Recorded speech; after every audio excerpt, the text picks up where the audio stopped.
ahead and get started. Welcome everyone to our webinar on the impact of AI on cybersecurity. We are happy to have you here today. My name is Eden and I am on the marketing team here at Sunset Learning. And with me, I have Eckhart from Blue River Experts. He has over 25 years of strategy and leadership experience in the IT industry with a variety of national and international roles. He's currently focusing on digital transformation, IoT, security, and other go-to-market strategies. So we are very happy to have him here with us today to present on this topic. A couple of housekeeping notes before we get started. This webinar is being recorded and it will be sent to you in an email in a couple days. So if you miss anything or you want to review anything, it'll be sent in an email. If you have any questions during the webinar, please put them in the Q&A panel and we will get to those at the end of the webinar. The chat can be used for conversation or if you have any technical issues with Zoom or anything, you can put them in the chat. But in the meantime, Eckhart, if you want to get started, we'd love to hear more about this topic. Okay, thank you. Thank you. So, yeah, also good morning from my side. I assume that for most of you it's morning. Therefore, good morning for me. It's sort of good afternoon. As you can hear, I'm not necessarily from the US, I'm from Europe.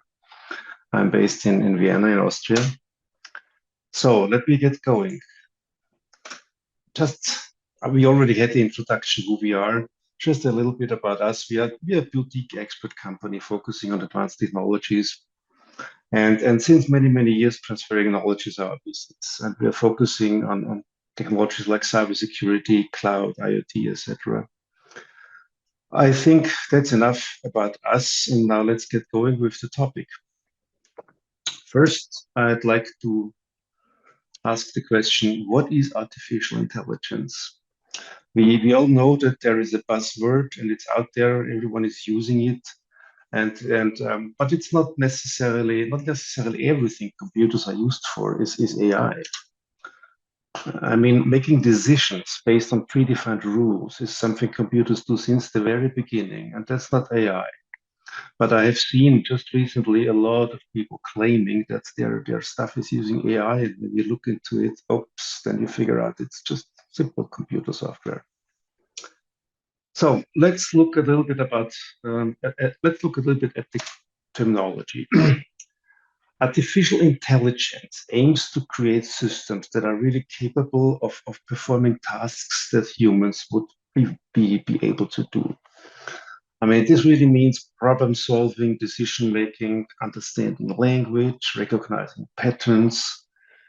And AI uses a broad range of technologies to mimic human intelligence. And then we have machine learning.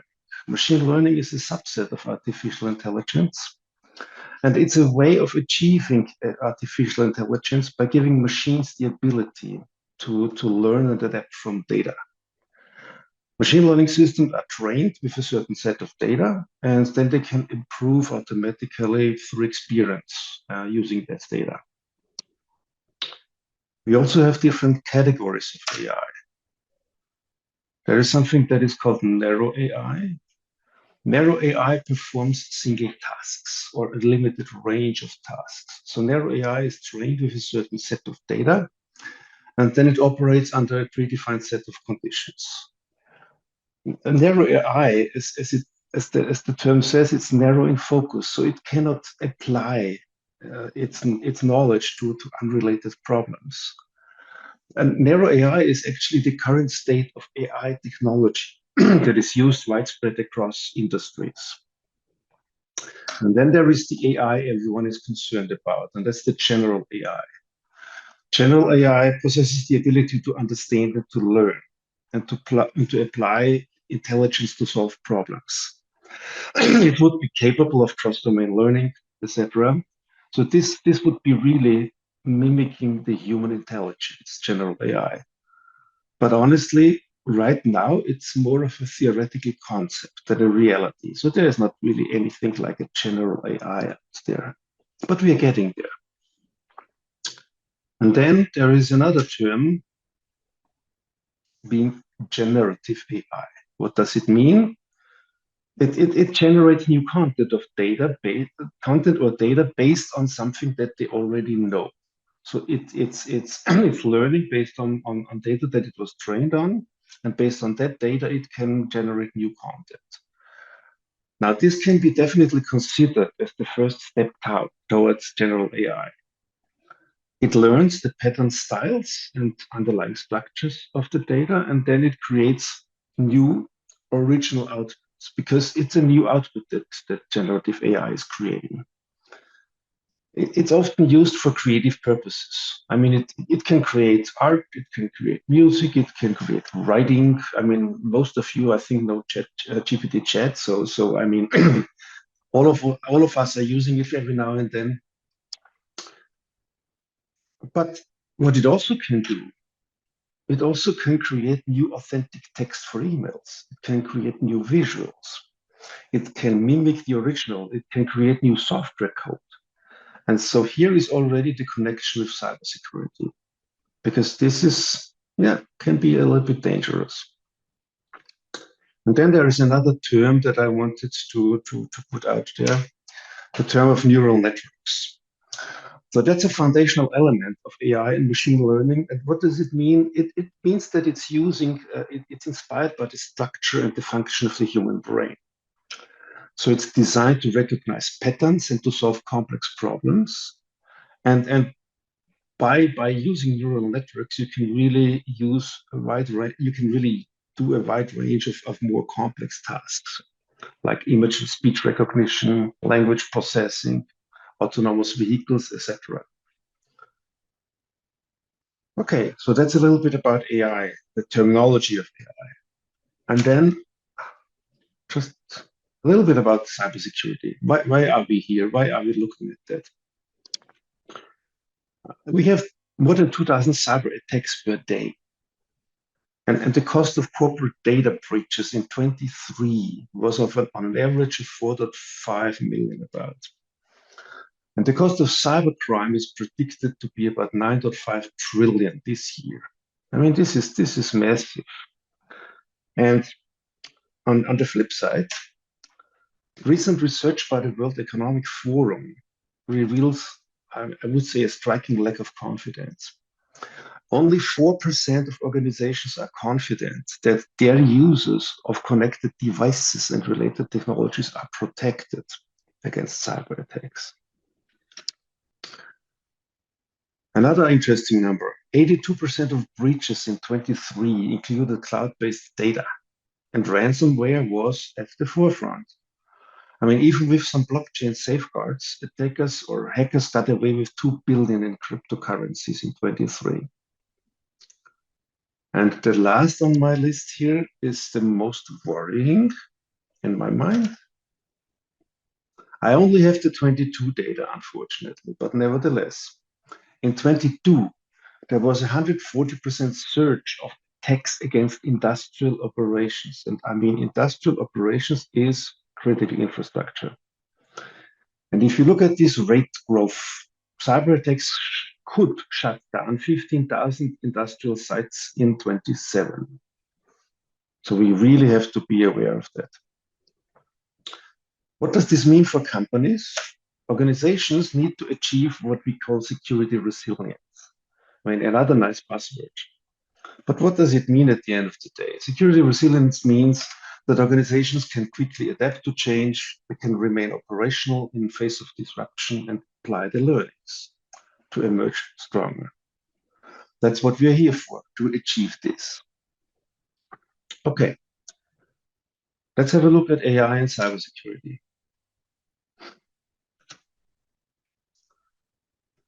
The impact of AI on cybersecurity.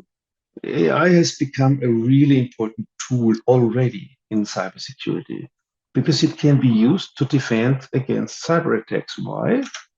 Because the main benefit of AI, brackets machine learning, is the ability to evaluate enormous volumes of data.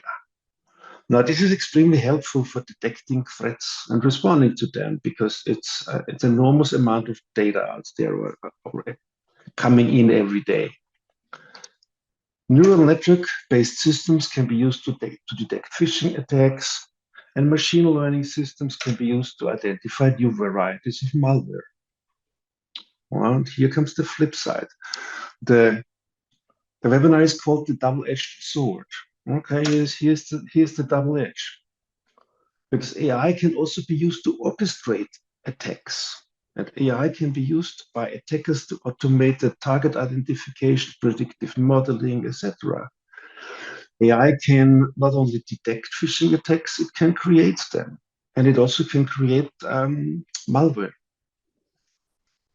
So let's have a look at both sides in the next few minutes. Already today, there are quite some cybersecurity tasks that can be performed by AI.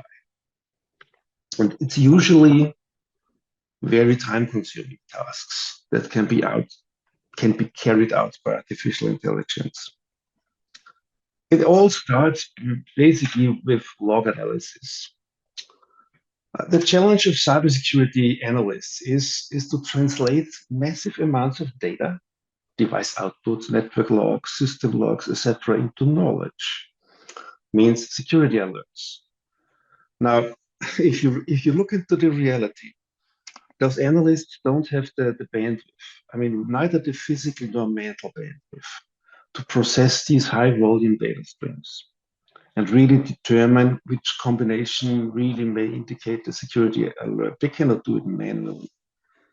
And this can be solved by using AI, I mean, more or less machine learning, because machine learning is ideal for solving problems that require automated correlation and assessment of large volumes. So we have a large volume of data, computer power, machine learning can be used to analyze that and to act on it.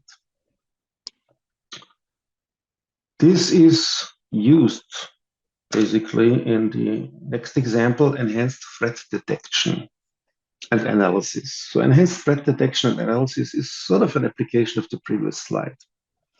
We are dealing with the same problem as before. Log data and other resources of security events are being produced in a larger network, in a larger environment, and in enormous quantities.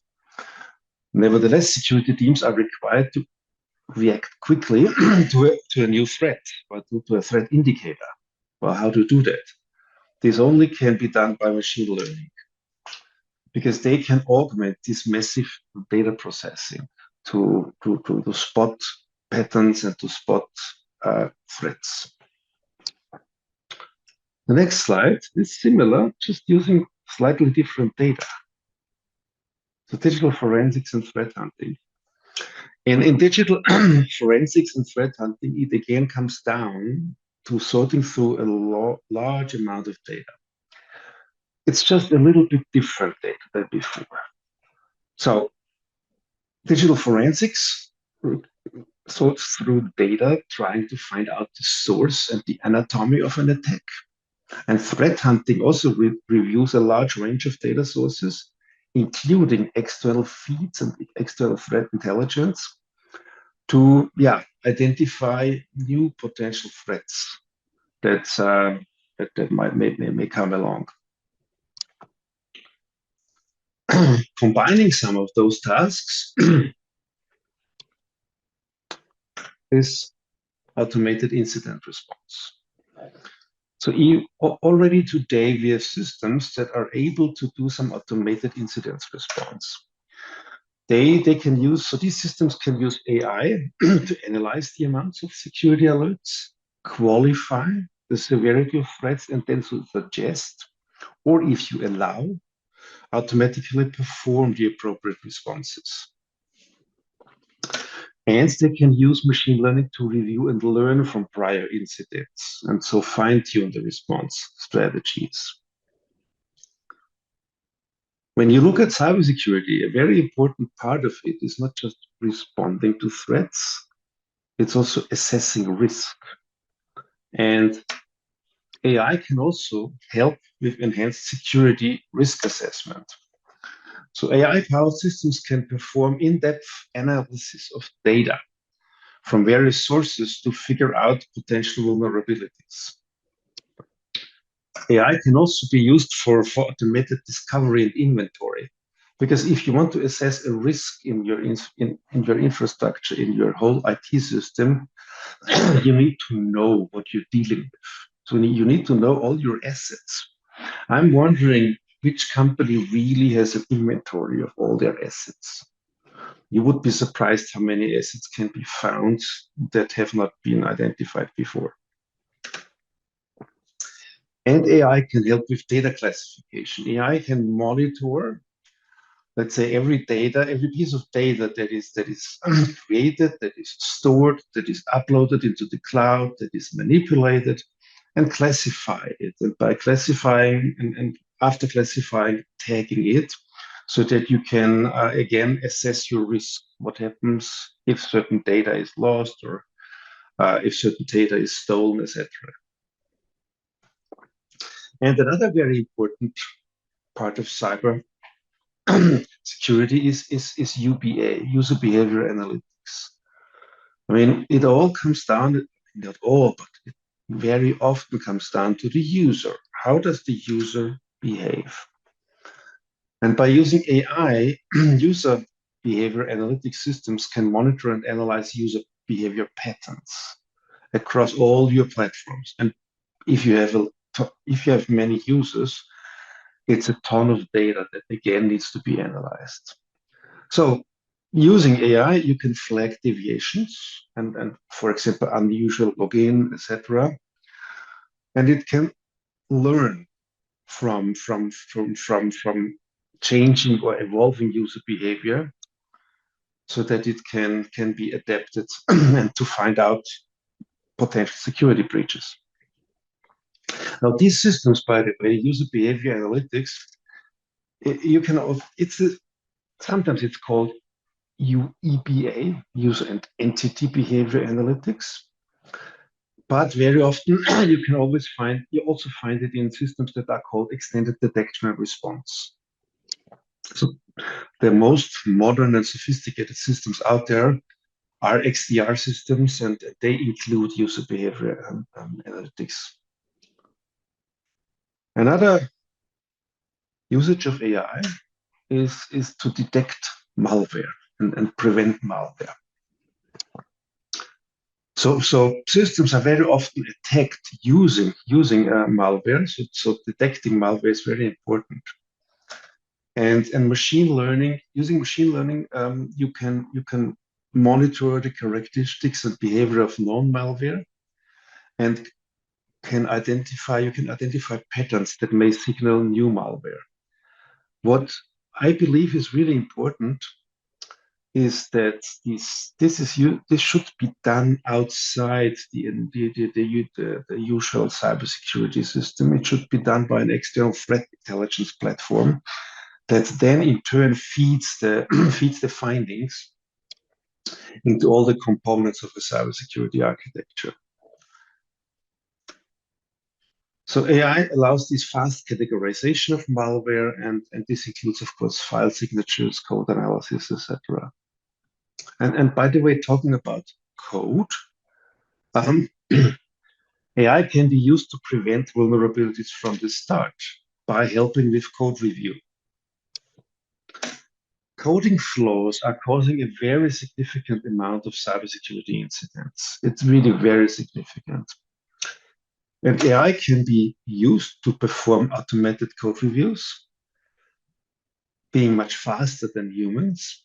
So it saves a lot of time. Otherwise, it would have to be done manually. I know that companies are offering code review services, but guess what? I mean, if you have a lot of code that is produced all the time, manual code review would be massive.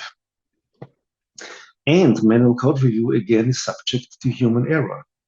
Using AI, you can get rid of the human error factor. So these were examples of using AI today for various cybersecurity tasks. I also have a few examples on recent advancements. Some of them may be used already. Some of them are on the brink of being used. The first is deep learning and neural networks. We talked a little bit about neural networks. They introduce additional complexity. Sure, they require substantial computing power because they are deep learning networks and neural networks, but they definitely help to detect and analyze and predict cybersecurity threats with much greater accuracy and speed. So this introduces the next level of sophistication in threat detection and in predictive analysis.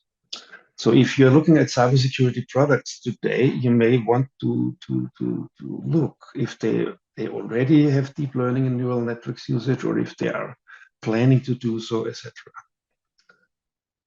Then we have another interesting thing, because attackers may attempt to fool machine learning models. I mean, a machine learning model uses data.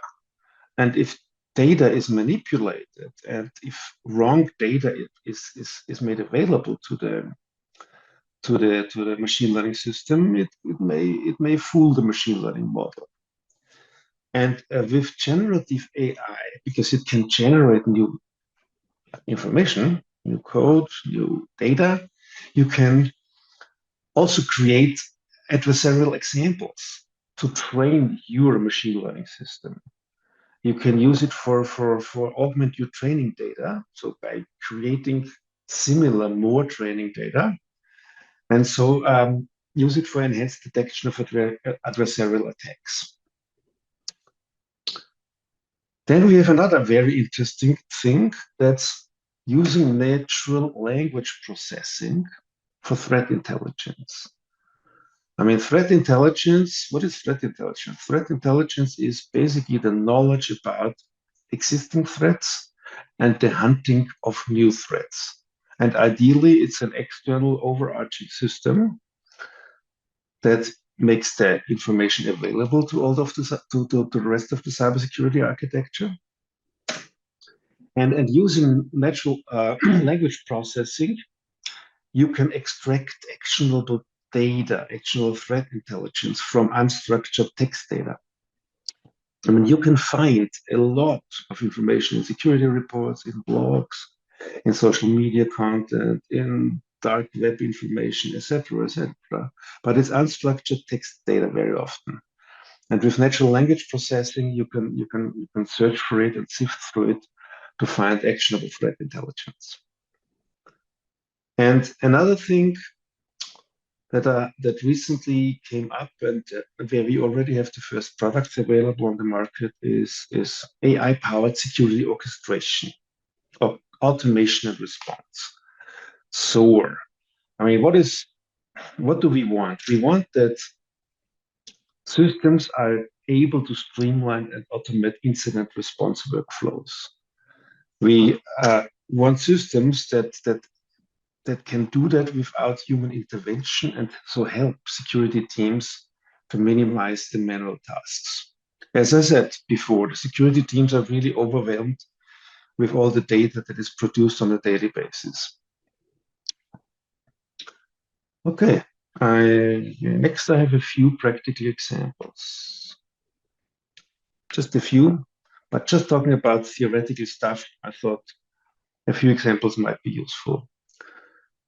So first, I'm gonna have an example about network security. And that's the recently launched Cisco AI Assist.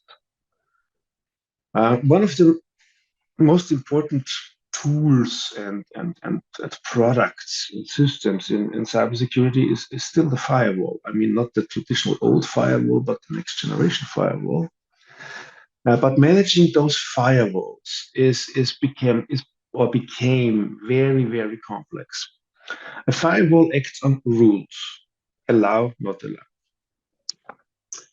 And more than 58% of organizations have more than 1,000 rules in a firewall. I mean, think about that, and think about how many of them are becoming obsolete every day and how many new would need to be programmed. But there are also big organizations, I mean, believe it or not, with more than 1 million rules in their firewall systems.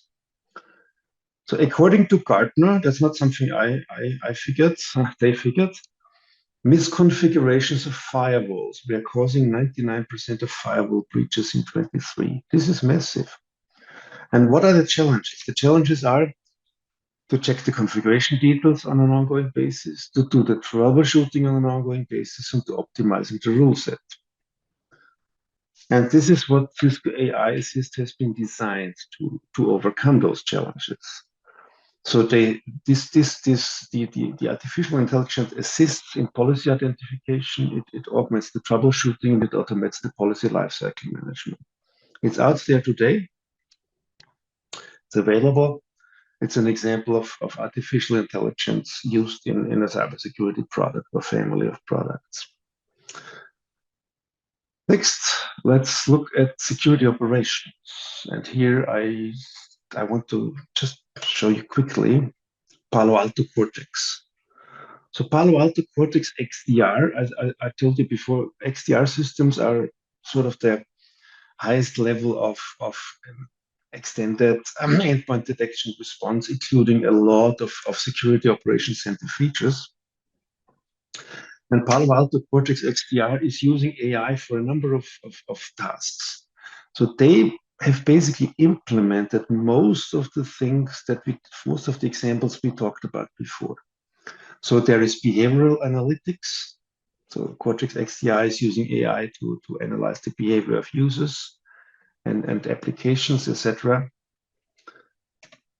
It automates threat hunting, and it also is used for root cause analysis. So where you try to find out what was really the root cause of an incident, how did an attack happen, and how to prevent it in the future. It is using predictive analytics, AI for predictive analytics to predict potential future attacks. And it has an interesting overarching system called the Cortex Data Lake, where you can process and categorize massive data sets of your whole organization. So you can analyze and correlate your data or the data across your entire organization and then exchange it with the different cybersecurity systems. And then as a last example that I have is external threat intelligence. And here we have something, I don't know if you're aware of that. There's something like called Microsoft Cyber Signals. And Microsoft Cyber Signals, it's a fascinating thing. It's a quarterly cybersecurity brief that provides insight into the evolving cyber threat landscape. Now, how are they doing that? I mean, Microsoft has really about 1 billion of data points across its products and services. And they are monitoring those data points. And they're also monitoring threat actors and including state-sponsored groups. I mean, I think you figure what I mean when I'm saying state-sponsored groups. So they are monitoring that, they're monitoring cyber criminals, they're monitoring ransomware operators. And you can imagine how important AI is here to analyze this massive data set and to identify patterns, identify threats, trends, anomalies, etc., etc. This would be completely impossible by every human cybersecurity team. And these AI models are trained to recognize signatures of malware, phishing attempts, other cybersecurity threats. And Microsoft is, as I said, publishing this cyber intelligence brief on a quarterly basis. And you can just search for it, just Google for it if you don't know it, and then you can download it and have a look at it. Okay, so far so good. And now let's go to the dark side. How is AI used in cyber attacks? Now, the problem here is that with generative AI that's out there since a while, people without a lot of coding experience can now write malware and bot attacks. And people without really a large experience can launch much larger, sophisticated attacks. AI can also help to develop scripts and therefore create tools, attack tools, much faster, even providing different perspectives. And I'm concerned that right now AI might even be more useful for attackers than for defenders. Because currently it only takes a group of knowledgeable, well-trained attackers using advanced AI tools to cause enormous damage. Now, what does this mean? I will talk about this in a few minutes, so stay tuned. Another thing is AI and the cybersecurity skills gap. If you look out there, only 17% of cybersecurity experts are confident, are really completely confident in their cybersecurity skills. And only 12% are completely confident in their AI machine learning skills. So if you add to that and I'm serious, there are existing mental health concerns because of the daily bombardment with attacks and data and vulnerabilities in a cybersecurity operations center. So it really makes it hard for security professionals to defend against AI-powered threats. And cybersecurity is an industry that never sleeps. It's no wonder that professionals are feeling the heat. So according to a research performed by a UK-based institute, 80% of cybersecurity professionals are dealing with more pressure since the pandemic.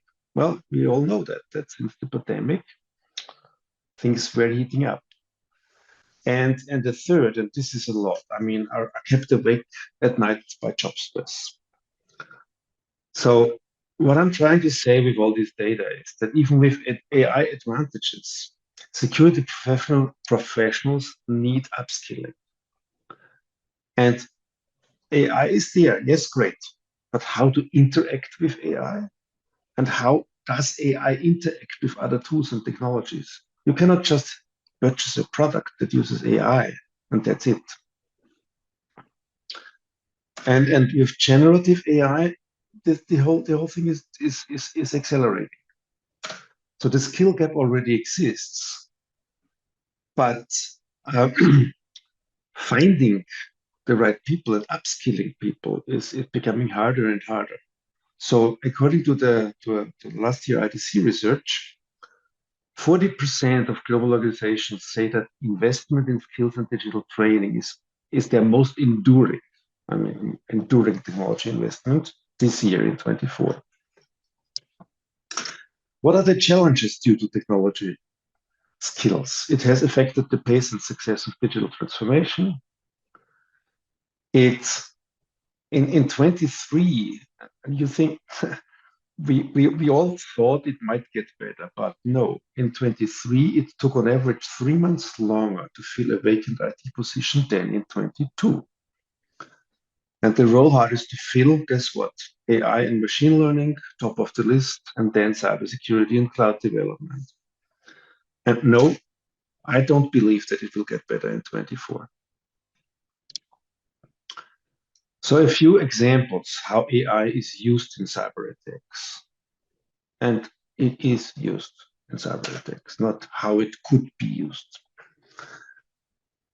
So here's a list of examples I'm going to talk about. Advanced phishing. So we discussed that AI can be used to analyze vast data sets. So this includes, of course, social media activity, corporate communication patterns. Now, this allows attackers to mimic writing styles, personalizing messages, doing precisely target evaluation, etc. Now, so for example, it's pretty simple, these days, for attackers to use AI to impersonate, let's say, a CEO's writing style and to fool employees to maybe disclose corporate data, transfer funds, whatsoever. The next is AI-driven malware development. We already talked about that AI can help to identify malware, but it also can help to develop malware. This really leads to things like adaptive evasion, automatic propagation, and so on and so forth. If you ask yourself, because it's really hard to guess or hard to understand, maybe what is polymorphic and metamorphic malware? This is malware that can alter its code as it spreads. So malware having a signature, have a code, and when it spreads, it changes itself. So it's super hard to identify and to detect it. So with this type of malware, and with the use of artificial intelligence, it's possible to create a very big number of unique variants of malware that spreads. And then it's very hard to detect it. Now, the good old password cracking, of course, becomes also easier with AI, because AI used in brute force attacks makes things much easier for attackers than before, because of the ability to predict patterns. And now this means that it necessitates a re-evaluation of password policies. I mean, I know that a lot of people are annoyed by multi-factor authentication, but it's really something that needs to be done these days. Next slide is something where I personally am most concerned about, and that's sophisticated social engineering. The weakest link in cybersecurity is the human factor. Humans are the weakest link. They can be fooled, they can be tricked, etc. And by analyzing personal data from various sources, AI can be used to create highly convincing fake profiles, highly convincing scenarios. And most worrying is the ability to create deepfakes. I think you all know what a deepfake is. It's really a fake that has been created by deep learning. And this can generate highly realistic videos or audio recordings. And if you use that, you can do real social engineering. And this is really, really dangerous. Well, the next thing is, as dangerous as this one, automated exploit generation. So we talked that you can use AI to do code analysis. Well, you can use AI to do code analysis, but this means you can do it in a good way or in a bad way. And if you do it in a bad way, you can automatically find exploits by identifying vulnerabilities and analyzing those vulnerabilities, etc., etc. Now, if you do that, or if attackers are doing that, it allows the automatic discovery of vulnerabilities at scale. And consider what this means in a cyber war, where a rogue state, an attacker state, is using this to discover vulnerabilities at scale. It's also not fun to have AI-controlled botnets. What is a botnet? A botnet is a network of internet-connected devices that are infected and controlled by malware. So an attacker now has an army of infected computers that allows the attacker to coordinate malicious activities. Now, guess what? If you integrate AI with this, you can have a serious challenge, because it allows automated propagation, it allows targeted attacks, optimization of attack strategies, etc., etc. Or something like decentralized control, by the way, because I mean, usually a botnet has a centralized control, but with AI and machine learning, you can have decentralized controls of botnet attacks. And last but not least, maybe because it's so prominent, I kept it as the last example. Next generation ransomware. At the beginning, I said I gave you an example how dominant, how predominant ransomware is, and how much money hackers are making by using ransomware. So reusing AI, you can analyze the victim's systems much better than with standard strategies, and so you can also use AI for adaptive encryption technologies. So encryption techniques means what encryption works best with what type of data. Okay. What is our summary here? What are a few recommendations? Why do I believe that modern cybersecurity really relies on artificial intelligence? As mentioned a few times, the human factor, the human attention is the scarcest resource in any cybersecurity team. They are persistently challenged to find and train and retrain staff, also retain staff because of the of the ongoing bombardment of these people. Some of them simply decide to leave and to find another job. To add to that problem, organizations, I mean enterprises, companies, and organizations, they are usually on their own when designing and implementing and operating their cybersecurity defenses. There is nothing like a huge umbrella that defends and helps and protects all companies. Companies need to do their cybersecurity defenses on their own. Now, AI can really help to relieve that burden by automatically sift through a lot of data and to allow cybersecurity teams to focus on their real job. Means identifying and responding to threats. So from my perspective, AI is is the hope to deal with the data overload and to help with the cybersecurity skills gap.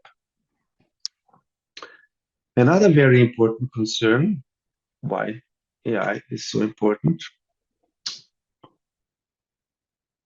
We talked about that we are approaching an enormous number of attacks on industrial operations. And in cyber warfare, and this is not something I'm inventing, there is cyber warfare out there. And in cyber warfare, it just takes one rogue state, employing a few hundred experts supported by some powerful AI to cause havoc. And if you think that AI uses a ton of resources and therefore hackers cannot really afford AI, maybe. Maybe the single hacker cannot do that. But a rogue state can. They have resources to do that. So in my mind, enterprises have no choice than use AI-powered cybersecurity architectures. And they should get going with this rather sooner than later. And as a first step, get educated about it. Get educated about cybersecurity architectures, get educated about how AI can really help and how to use AI in such an architecture. Now, it's a challenging race. We are, and I'm really convinced, we are on a way to a war, machines against machines. And attackers, and we see that on it. I mean, if you look at it, what happens in certain parts of the world right now, we see that attackers are already using sophisticated machines and will continue to do so. And they are not restricted by laws, and they are not restricted by ethical considerations. So there is another option for organizations instead of doing everything on their own. There are some really competent companies out there that offer something like managed detection and response. And some organizations may want to consider to use one of these trusted suppliers to be able to keep up and win the race. So that's it from my side right now. And just the last two slides of every presentation of my company. Why blue river experts? The river knows how to reach the sea. It always finds the sea. And we know how to achieve business outcomes. Thank you. If you like this video, don't forget to subscribe and click on the notification icon to get notified whenever we upload new content.